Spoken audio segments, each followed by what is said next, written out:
لفظ کی کتنی اقسام ہیں؟ 2، 3، 4 یا 5؟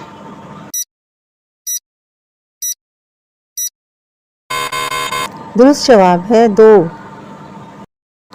کسی خاص شخص، جگہ یا چیز کے نام کو کہتے ہیں اسم ضمیر، اسم علم، اسم معرفہ، اسم نکرہ۔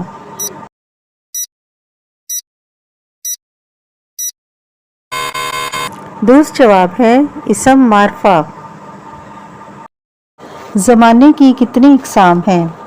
1، 2، 3 یا 4؟